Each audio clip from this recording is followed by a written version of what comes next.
우리나라가 세계에서 안전한 나라에 속합니다.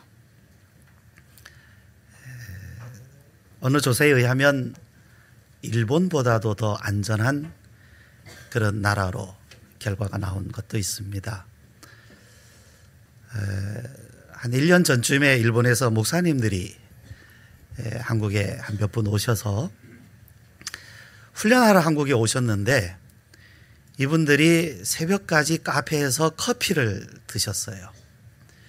그리고 이제 새벽에 택시를 타고 숙소로 가셨거든요.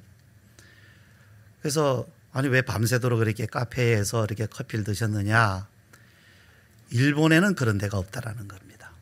그렇게 밤새도록 커피를 마실 수 있거나 또 새벽에 그렇게 집에 들어갈 수 있도록 안전한 곳이 그렇게 쉽지 않다라는 거죠. 근데 한국은 그렇다는 겁니다. 그러니까 일본 사람들도 한국에 오면 더 안전하게 느끼는 것 같습니다. 2주 전에 우리 교회에 오셨던 최인교 선교사님이 남아프리카 공화국 케이프타운에 살고 계신데요. 그곳에서 이제 한국 이야기를 하시면서 저녁에 밤에 한 9시, 10시 이렇게 바퀴를 돌아다녀도 전혀 한국에서는 문제가 없다, 안전하다, 그렇게 이야기를 하면 그분들 이야기가 세상에 그런 나라가 어디 있느냐 그런답니다. 그건 불가능하다는 거죠. 그런 것을 본 적도 없고 들은 적도 없고 그건 불가능하다. 그 거짓말하지 말아라. 그런 나라가 세상에 어디 있느냐. 여러분 어저께 몇 시에 집에 들어가셨습니까? 물론 토요일입니다만은 아마 여러분이 9시, 10시, 11시에 들어가셔도 그렇게 신변의 위협을 느끼거나 아마 그러지는 않으셨을 것입니다. 그러나 세계의 많은 나라들이 참 위험한 곳에서 그렇게 살고 있습니다. 만약에 여러분이 매월 정규적인 수입이 있으시다면 매월 안정된 어떤 그런 수입을 여러분이 만약에 지금 받고 어떤 그런 돈을 벌고 계시거나 받고 계시다면 여러분은 지금 전 세계에서 5% 안에 들어가는 분입니다. 제가 말이 거짓말인지 아닌지 인터넷에 그것을 직접 한번 테스트해 볼 수 있는 사이트가 있습니다. 거기에 나의 생활 수준을 입력하고 검색을 해보면 우리나라 웬만한 말하자면 어떤 회사에 취직을 해서 첫 월급을 받고 이제 1년 뭐 연봉이 얼마다 그 사람도 한 5% 정도로 나옵니다. 네. 여러분 제가 드리는 이 말은 결코 거짓말이 아닙니다. 우리는 우리보다 더 잘 사는 나라나 덜 잘 사는 사람들과 비교를 하면서 아이고 나는 왜 이래? 우리는 왜 이래? 이런 생각을 할지 모릅니다만은 그러나 우리보다 훨씬 더 힘들게 오늘도 신변의 위협까지 느껴가면서 살아가는 사람들이 95%의 사람이 있어요. 캄보디아 프놈펜에 있는 제가 방문했던 그 선교센터의 한 청년이 이번에 취업을 하게 돼서 태국에 갔습니다. 바로 지난주에 태국에 가서 이제 거기서 생활을 하기를 시작했는데요. 6천 리엘을 가지고도 밥을 먹을 수 있어서 참 좋다. 그렇게 글을 썼어요. 글을 써왔어요. 그래서 그 6천 리엘이 얼마나 되는가 봤더니 우리나라 돈으로 1,500원이에요. 내가 이 1,500원 가지고도 여기서 밥을 먹을 수 있어서 다행이다. 태국에 왔는데 걱정했죠. 왜냐하면 캄보디아에 비해서 태국은 훨씬 잘 살거든요. 그래서 태국 가서 야 이거 돈 없으면 어떡하나 걱정했는데 그래도 시장에 가니까 1,500원짜리 밥이 있더라는 거예요. 먹을 수 있는 게. 그래서 다행이다. 이렇게 글을 썼어요. 여러분 어떻게 생각하십니까? 지금은 중국이 물론 우리는 잘 산다고 생각을 합니다만은 그러나 잘 사는 사람들은 부가 편중돼 있고요. 치중돼 있고요. 역시 중국의 그 어마어마한 인구들은 역시 어렵게 살아가고 있습니다. 제가 몇 해 전에 심양에 간 적 있잖아요. 심양에 가서 선교사님하고 아침 식사를 하는데 800원을 주고요, 만두국을 사고 거기에 밥까지 말아 먹었는데 우리나라 돈 800원이었습니다. 여러분, 참 우리나라 좋은 나라입니다. 그렇죠? 그런데 말이죠, 이것도 우리가 한번 생각해 볼 수가 있습니다. OECD 국가, 물론 OECD는 잘 사는 나라들입니다. 그 OECD 국가들 중에서 그 사회적인 갈등을 해결할 수 있는 능력을 가진 능력, 그 어떤 사회적인 갈등이 일어났을 때 얼마나 그 갈등을 잘 해결해 가느냐라고 할 때에 우리나라가 터키 다음 두 번째예요.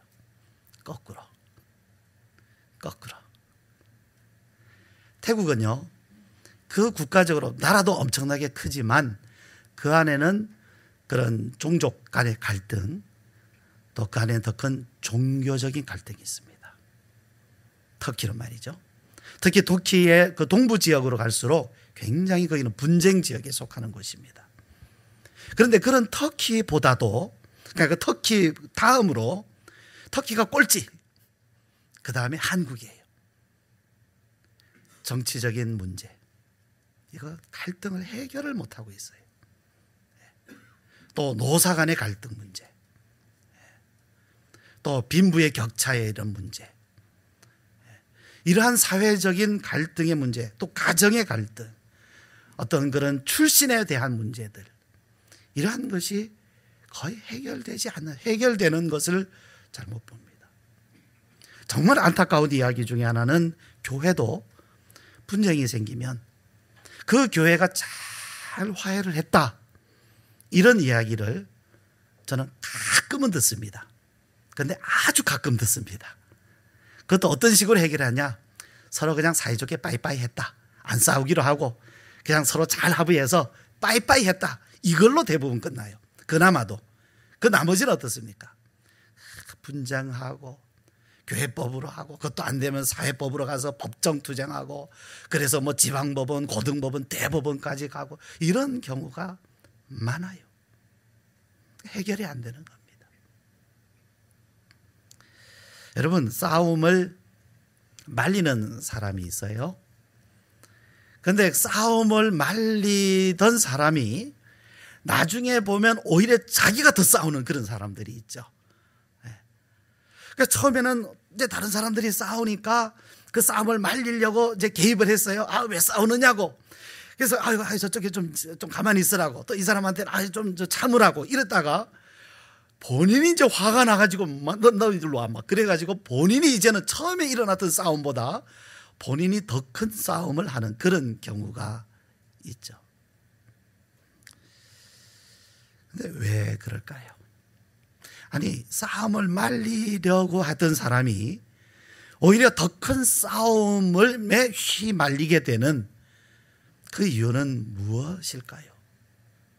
싸움을 말리고자 하는 마음, 그리고 그 싸움에 오히려 휘말릴 때의 그의 마음, 감정은 어떤 것일까? 그것은 화목하게 하는, 즉 싸움을 말릴 수 있는 능력이 부족하기 때문에 그런 것이죠.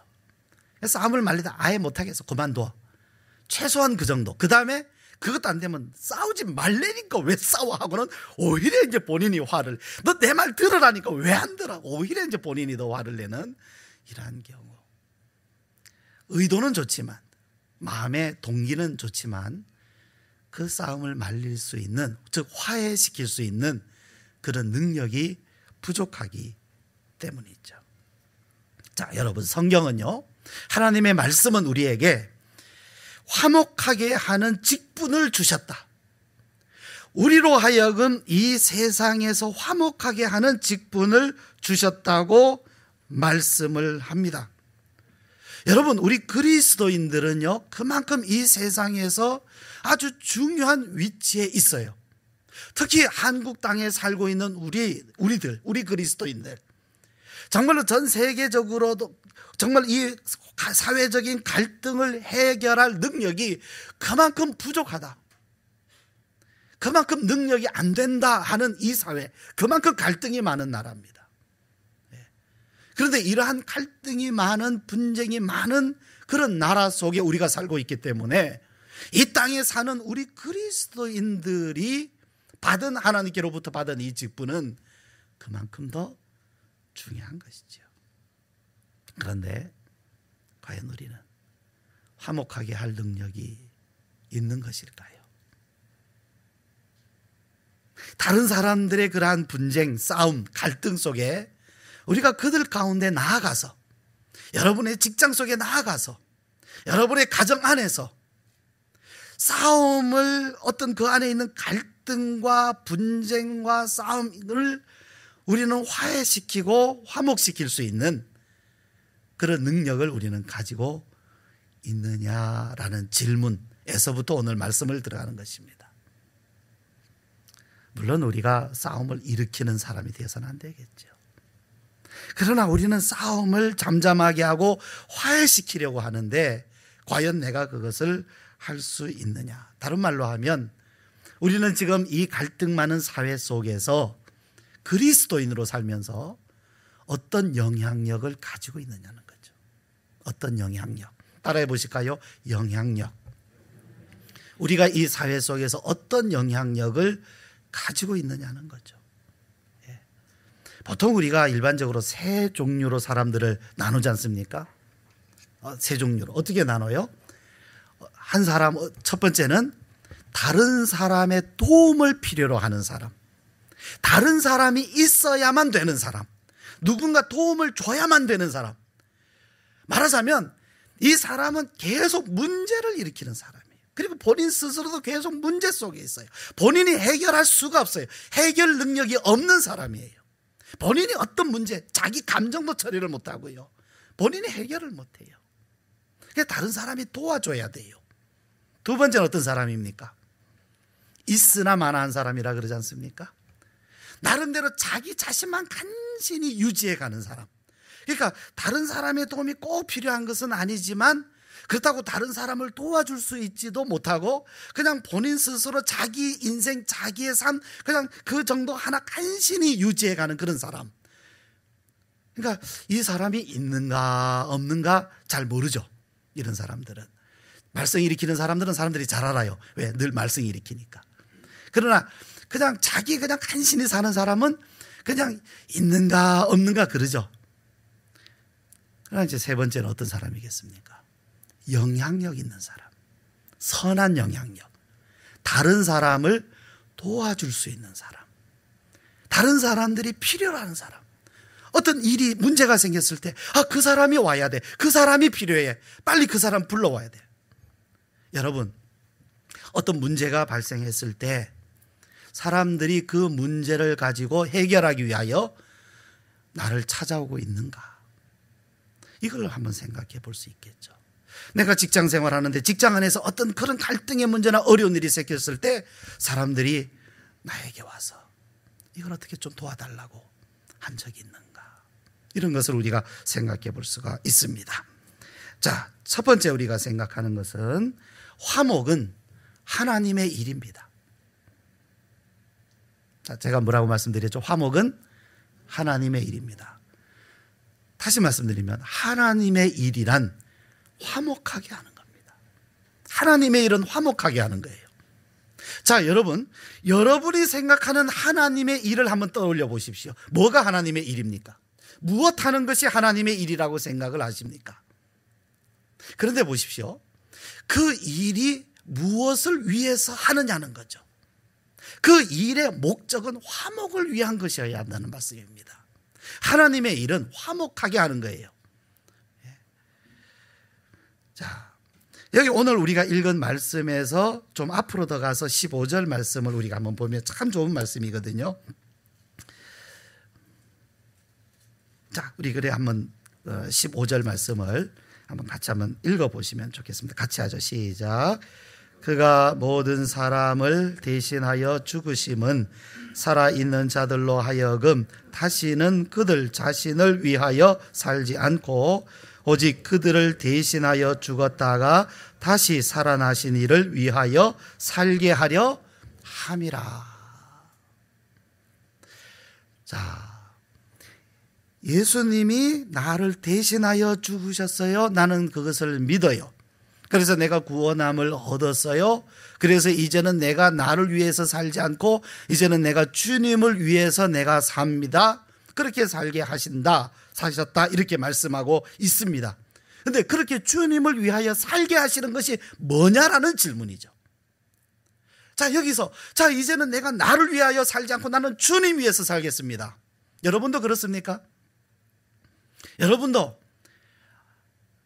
정말 내가 나를 위해서 살지 않고 주님을 위해서 살기를 여러분 원하십니까? 그러면 이제 그 다음은 넘어가야 되겠다. 세 분만 답을 하셨거든요. 세 분만 들으십시오.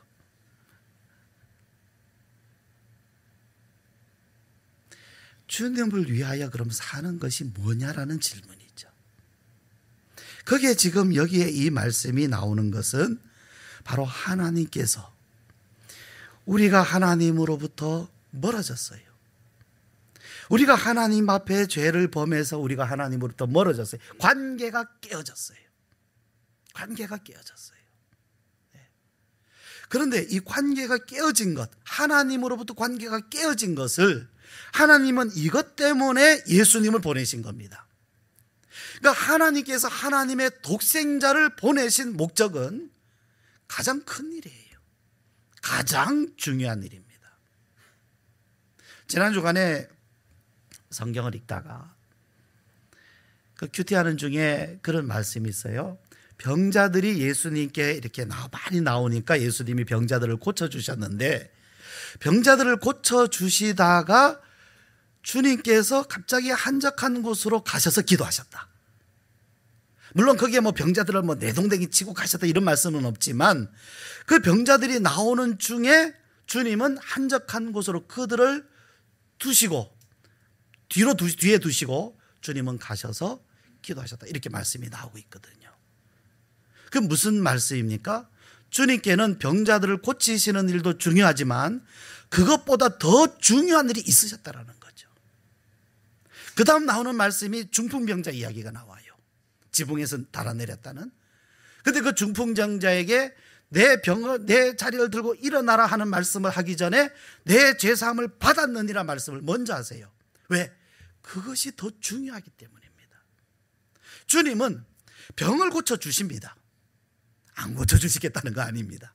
필요 없다는 것도 아닙니다. 그러나 그것보다 더 중요한 것이 있다는 거죠. 그게 뭡니까? 죄사함입니다.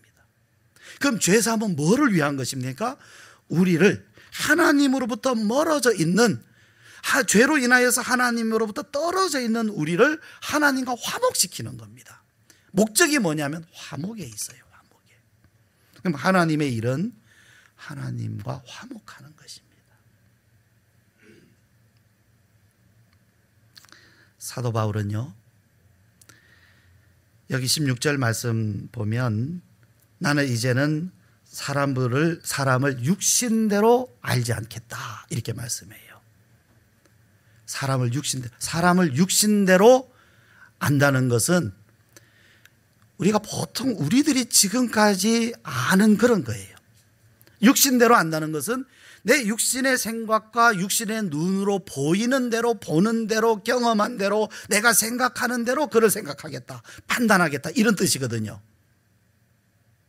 그런데 지금부터는 내가 그렇게 하지 않겠다라는 겁니다. 왜? 왜요? 그를 위하여서 주님이 죽으셨기 때문입니다. 이것이 새로운 사실이에요. 우리가 사람들과 인간관계를 맺고 우리가 사람들을 보고 그 사람들을 받아들이고 이해하는 것, 우리가 나는 다른 사람을 어떻게 볼 것이냐, 그것이 세상 사람과 다른 것은 바로 여기에 있는 겁니다. 다르게 보는 거예요. 나는 이제 육신대로 보지 않겠다라는 거죠. 육신대로 본다는 것은 신분, 학벌, 성별, 나이, 출신, 능력, 지식 이런 거잖아요. 그 사람 어디 나왔대? 또 그 사람 얼마나 가졌대? 요즘에는 이제 얼마나 잘생겼대, 이쁘대, 이런 거 있잖아요. 근데 그렇게 알지 않겠다는 거죠. 16절 말씀 제가 읽어드릴게요. 그러므로 우리가 이제부터는 어떤 사람도 육신을 따라 알지 아니하노라. 비록 우리가 그리스도도 육신을 따라 알았으나 이제부터는 그같이 알지 아니하니라. 이 말씀 앞에 읽은 게 바로 우리가 15절 말씀이에요. 왜? 먼저 그리스도께서 모든 사람을 대신하여 죽으셨다라는 거죠. 이제 우리는 그리스도께서 모든 사람을 대신하여 죽으신, 즉 예수님께서 그를 위하여 죽어주신, 그렇게 그 사람을 알겠다라는 거죠. 저 사람이 잘났든 못났든 똑똑하든 뭐 어떻든 능력 있든 없든 부족하든 실수가 많든 이제는 주님이 그를 위하여 죽으셨다라는 거죠. 죽어주셨다라는 것입니다. 그것을 따라 내가 그를 알겠다.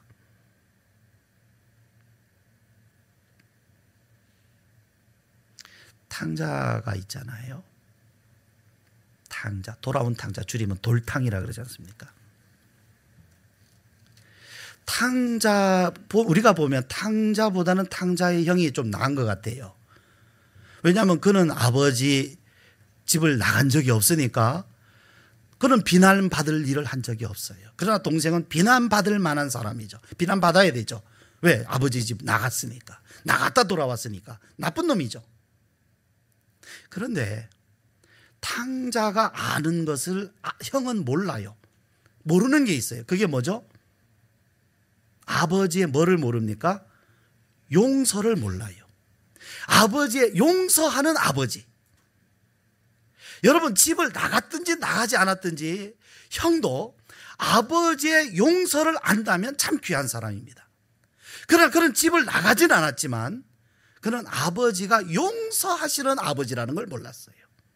그러나 탕자는 비록 집을 나가서 아버지한테 잘못을 했지만 아주 귀한 것을 알게 됐는데 그건 아버지의 용서를 알게 된 것입니다. 용서하시는 아버지. 그러므로 우리가 사람을 아는데, 다른 사람을 아는데 내가 탕자의 형이 돼서 사람들을 볼 수도 있어요. 나는 집을 나간 적 없는데 저 사람은 집도 나가고 이런 잘못하다고 저런 잘못도 했어. 그렇게 탕자의 형의 시각으로 사람을 볼 수 있습니다. 그러나 반대로 돌아온 탕자의 시각으로 사람을 볼 수 있어요.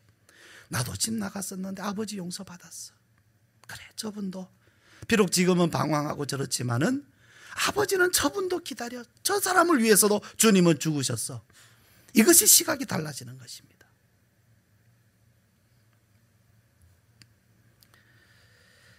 그러므로 이제 사도 바울은요, 모든 것을 하나님과의 화해, 하나님과 화목한 이러한 관계, 화목된 사람, 화목되어야 할 사람, 그렇게 본다는 거죠. 이를 위하여서 주님이 죽으셨다. 주님은 지금 저렇게 방황하고 멀리 있는 사람일지라도 하나님과 화목하게 하시려고 저 사람을 위해서도 죽으셨구나. 저 사람이 얼른 주님께 와서 하나님과 화목할 수 있는 길이 뭘까? 내가 빨리 저 사람에게 이 복음 전하고 이 화목의 소식을 저 사람에게 알려줘서 저 사람도 하나님과 화목하게 해야 되겠다. 그것이 우리가 받은 직분인 것입니다.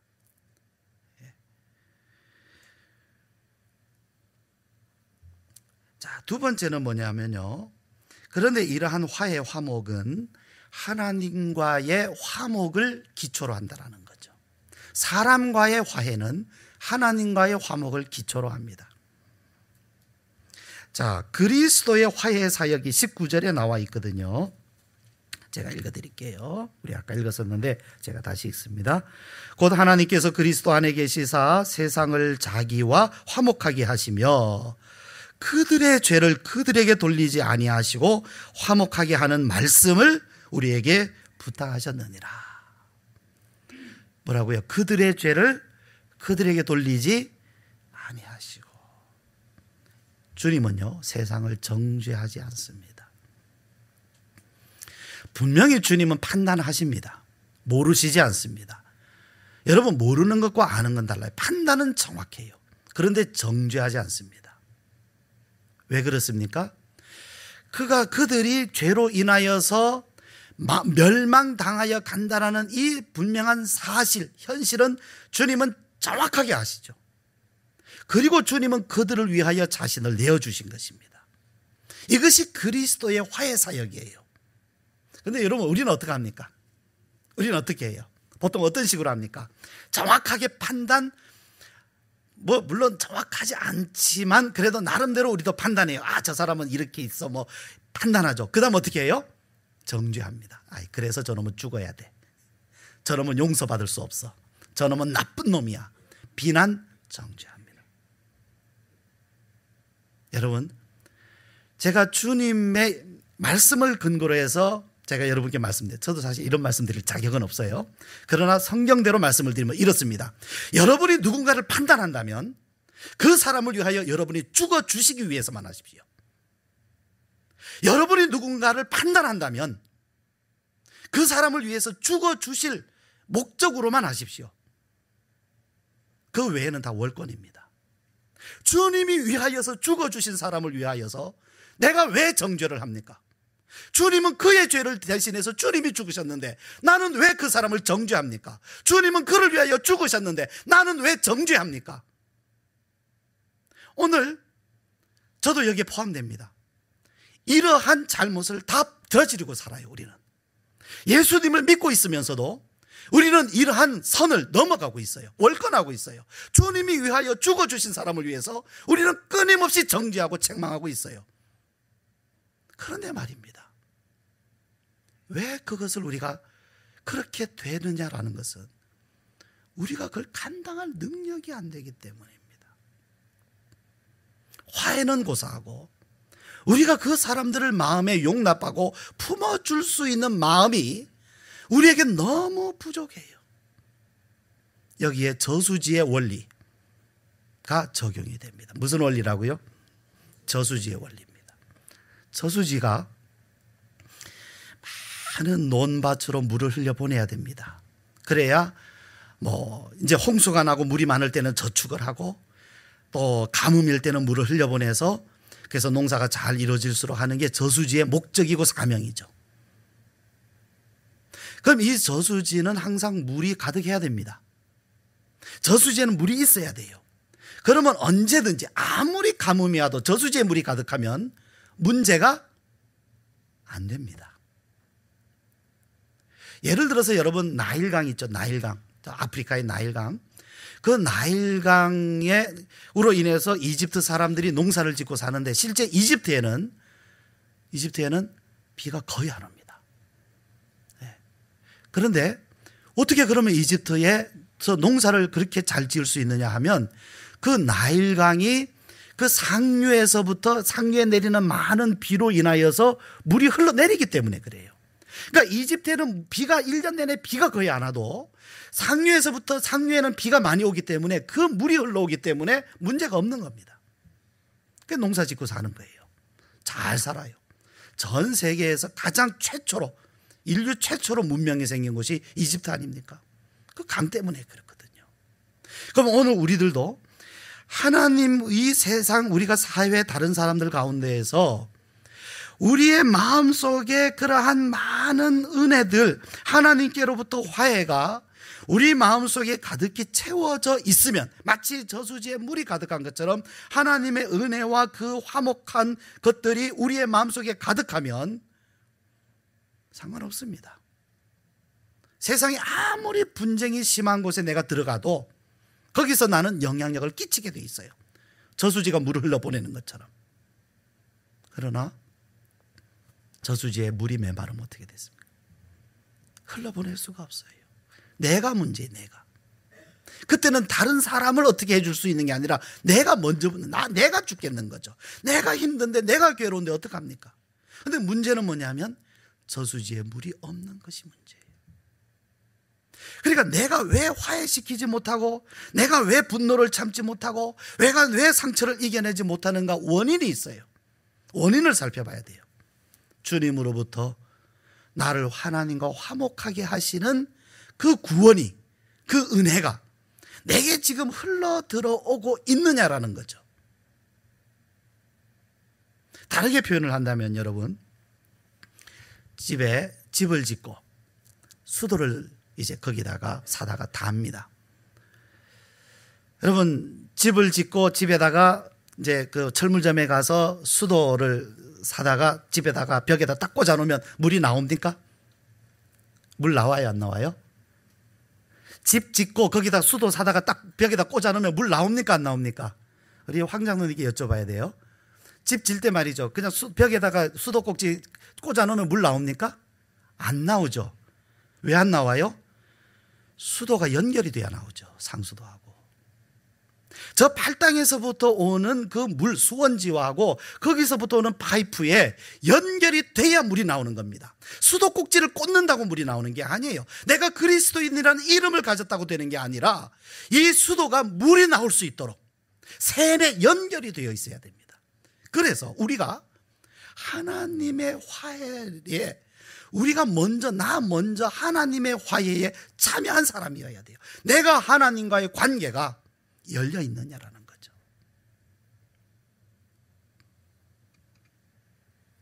이 20절 말씀 보면서 바울은 간청하며 말씀합니다. 너희는 하나님과 화목해라. 너희는 하나님과 화목해라. 지금 이 말씀을 믿는 사람에게 하십니까? 안 믿는 사람에게 하십니까? 너희는 하나님과 화목하라? 믿는 사람들이에요. 나는 교회 다니니까 다 된 거 아니냐? 현실을 보십시오. 지금 내가 하나님과 화목해 있느냐 말이죠. 동행하고 있습니까? 하나님 만나고 있습니까? 하나님 사랑이 느껴지고 있습니까? 그 사랑이 마음에 흐르고 있습니까? 그 용서가 흐르고 있습니까? 막혀 있습니까? 열려 있습니까? 흐르고 있습니까? 멈춰 있습니까? 어떻습니까, 여러분? 이것이 흘러야 된다는 말씀이에요. 너희는 하나님과 화목해라. 이게 안 되면 어떻게 됩니까? 의도는 좋죠. 싸움을 말리러 들어가서 본인이 막 싸우는 이런 경우 결과가 되고 말아요. 왜? 이게 안 되면. 세 번째, 화목하게 하는 것은 모든 그리스도인이 받은 직분입니다.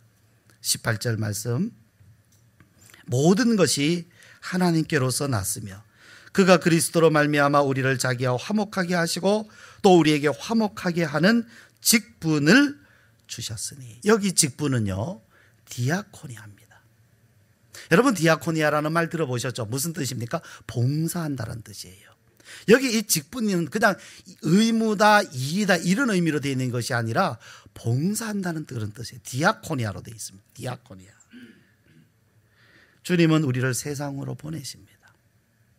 주님께서 우리를 하나님과 화목하게 하시려고 우리에게 오신 것처럼 이제 우리를 이 세상에 보내셔서 세상으로 하여금 하나님과 화목하게 하시고 또 이 세상 가운데 하나님의 화목이 이루어지게 하시기 위하여 우리를 세상에 보내시는 것입니다. 그러므로 내가 정말로 주님을 믿는 사람인가, 내가 정말 하나님과 화목한 사람인가, 어디에서 우리 자신이 확신할 수 있느냐 하면 내가 이 사회 가운데에서 어떤 영향력을 끼치고 있는가, 내가 있는 회사에서, 내가 다니는 학교에서, 내가 친구들 사이에서, 내 가정에서 내가 어떤 영향력을 끼치고 있느냐라는 것을 볼 때 내가 하나님을 믿고 있는가, 하나님의 화목 가운데 있는가, 내가 그 화목에 아직 이르지 못하고 있는가를 내가 스스로 점검해 볼 수 있는 것입니다. 예수님이 말씀하셨어요. 새 계명을 너희에게 주노니 서로 사랑하라. 내가 너희를 사랑한 것 같이 너희도 서로 사랑하라 라고 말씀하셨습니다. 오늘 여기 말씀에 이 화목사역은요 정죄하는 일이 아닙니다. 짊어지는 것입니다. 짊어지는 것. 그들의 죄를 그들에게 돌리지 아니하시고, 우리는 사실 참 그렇잖아요. 정죄 정말 많이 하잖아요. 비난하고 판단하고 정죄하고. 사실 그거는 참 쉬운 일이에요. 그거 누가 못합니까? 누가 잘못하는 것을 보고 저놈 자식 저거 저래, 그걸 누가 못합니까? 다 할 수 있어요. 나쁜 놈 다 할 수 있어요. 악한 놈 다 할 수 있어요. 누가 그걸 못합니까? 그거는 여러분 발 뻗고 누워서도 할 수 있는 일이, 그건 할 수 있어요. 나쁜 놈이야, 그럼 망해야 돼, 다 할 수 있어요. 그러나 주님은 그렇게 하지 않으셨어요. 그들의 죄를 그들에게 돌리지 아니하시고 주님이 짊어지심입니다. 그러므로 여러분, 우리가 이 사회 가운데서도 그냥 판단하고 정죄하는 것, 그것으로는 세상과 똑같은 거죠. 나은 것이 무엇이냐고 주님 물으셨잖아요. 너희가 다른 것이 뭐냐? 이방 사람과 다른 것이 뭐냐? 짊어지는 겁니다. 그 문제를 남의 문제로 내버려 두거나 무관심하거나 그냥 비난하는 것으로 끝나는 것이 아니라 내가 짊어지는 이 문제를 어떻게 해결할 것이냐. 지금 우리 사회의 이 사회적 갈등을 어떻게 내가 이 가운데서 어떻게 내가 해야 될 것이냐. 내가 감당할 일이 뭐냐. 내가 많은 것은 못할 할지라도 작은 일이라도 내가 이 사회가 화목하기 위해서 갈등을 부추기는 건 누구나 다 할 수 있어요. 정치적인 문제에 개입하는 건 누구나 다 할 수 있어요. 그러나 그 정치인과 정치인을 화해시키는 건 누가 할 거냐는 거죠. 그 정치적인 문제들 때문에 국민들의 마음이 분열되어 있는 것은 누가 하나로 합쳐줄 거냔 말이죠. 정치인들이 안 합니다. 아무도 안 하고 있어요. 교회가 해야 되는 일 아닙니까? 우리가 해야 되는 일 아닙니까? 그들의 죄를 그들에게 돌리면 문제는 해결될 수가 없습니다. 주님은 그들의 죄를 그들에게 돌리지 않으시고 하셨습니다. 짊어지심입니다. 싸움을 말리다가 싸움에 휘말리는 사람 되지 말아야 됩니다. 이를 위하여 먼저 우리 자신 안에 있는 갈등과 분노가 주님의 은혜 가운데, 십자가의 은혜 가운데 다스려져야 돼요. 우리는 먼저 하나님과 화목이 되어야 합니다. 세상 사람들은 우리를 보고 있습니다.